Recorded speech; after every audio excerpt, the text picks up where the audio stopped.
Check out this storm that's moving our way. They were reporting it coming across Oregon. They said parts of Oregon it just slammed with some snow. Other areas it just really rocked them with some rain. But wasn't sure if we were going to catch this storm, but we're definitely going to catch it. They also said this one's got a bunch of thunder involved, thunder and lightning. So I ran out real quick, made sure the goats all had plenty of bedding. Here's the front of that storm. See that storm moving across this right here? See right here where it's moving fast? The breeze just kicked up. Anyway, I ran outside, double checked the goats were bedded down good. Everybody else, the chickens, oh yeah, here comes the wind. And so now we're batting down. We're going to see how much we actually get from this. Other areas are reporting it got really, really windy. We're on the edge right here. So, I mean, it can go either way. We could get some really crazy wind for a little bit, or we could just get a breeze. It's really moving, though. Pretty impressive. I'm glad we were able to soak up the sun yesterday. I was able to go hang out outside with a t-shirt for a little while, but not today. It rained almost all night long, most of the morning. Around 8 o'clock this morning, it kind of settled down for a while, but then it picks back up. It's one of those days where you find a lot of things you can do inside, in the greenhouse, things like that.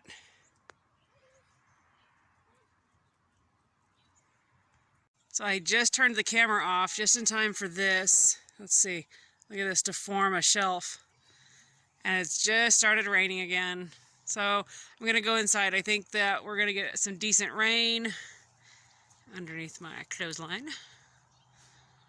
Look at this thing going though, my goodness. It's going pretty quick.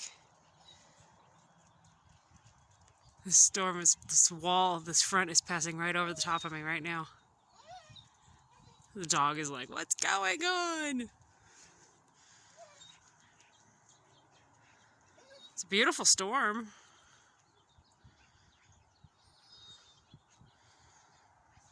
Oh yeah, look at over there, it just opened up. It's raining over there. Oh, it's raining on me now. Here comes the rain right here. Alright, oh, that's some hail. Time to turn the camera off.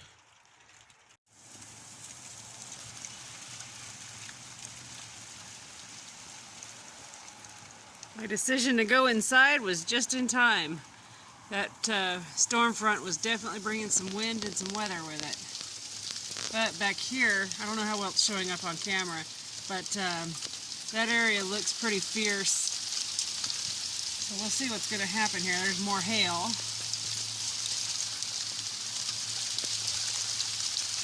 You ever wonder during a storm like this how long it'll be till you lose your power? I mean, like nowadays, honestly, we don't lose power that often. But I remember as a kid, you just held your breath because you almost knew it was going to happen. I mean, it could only be for a couple split seconds. It could be for quite a while. So, I don't know. I haven't grown out of that. I still wonder. I'm like, oh, are we going to lose power? Evening quick pick-me-up. That's 3 eggs.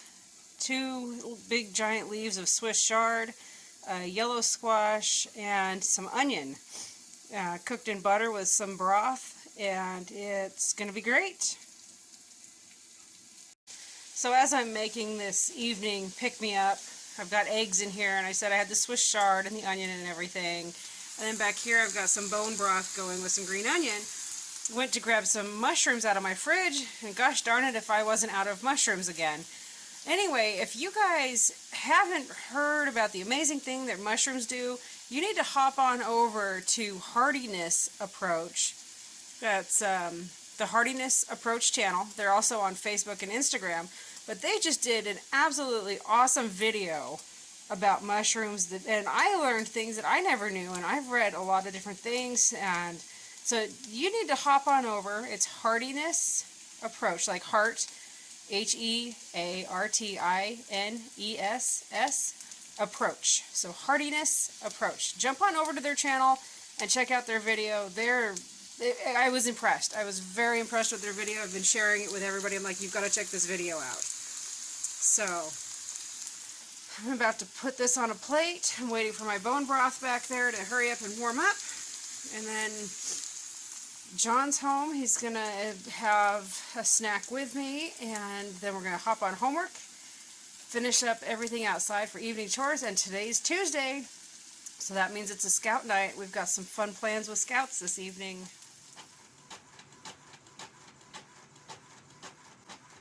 It's definitely a scout night when you're printing off hitches and knot pages for scouts to learn. And guess what? These aren't big kids. I've got kiddos aged kindergarten to 4th grade learning knots and hitches. There's such a great group of kids. They're always willing, always trying to learn something new. So one of our activities tonight, we're going to be learning some knots and hitches before we do some other fun things.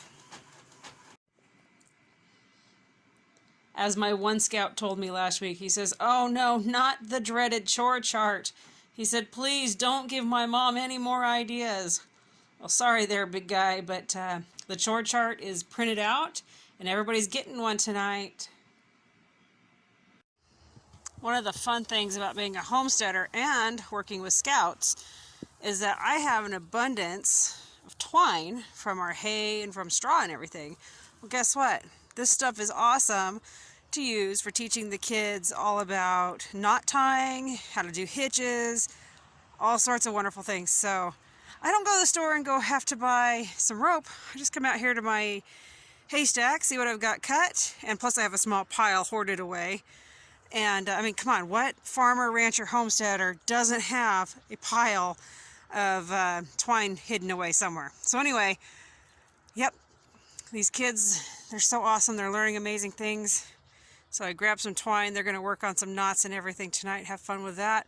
And guess what? It didn't cost me anything to go get any rope for them.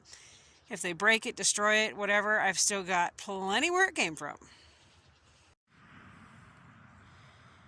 So even though I've got the hay all spread out for these guys, it's literally a constant merry-go-round. And usually it's because Aurora or Z will have to see what somebody else has because they just might be missing out.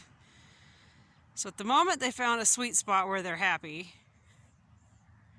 But you just watch. I mean, they literally, they'll get done with whatever they found in their little pile that they want.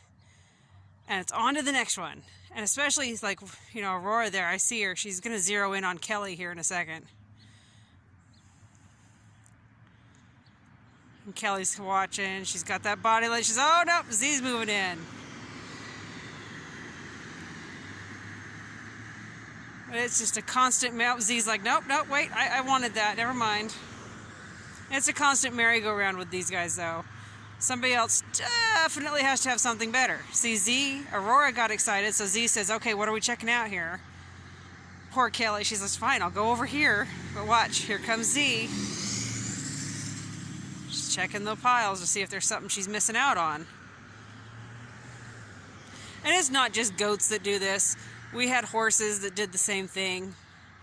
Occasionally we saw it in cattle, but for the most part, a lot of the cattle were happy to just put their head down and eat. But horses and goats are my two I'm most familiar with, and they are guilty of this. If somebody else has something, they want it.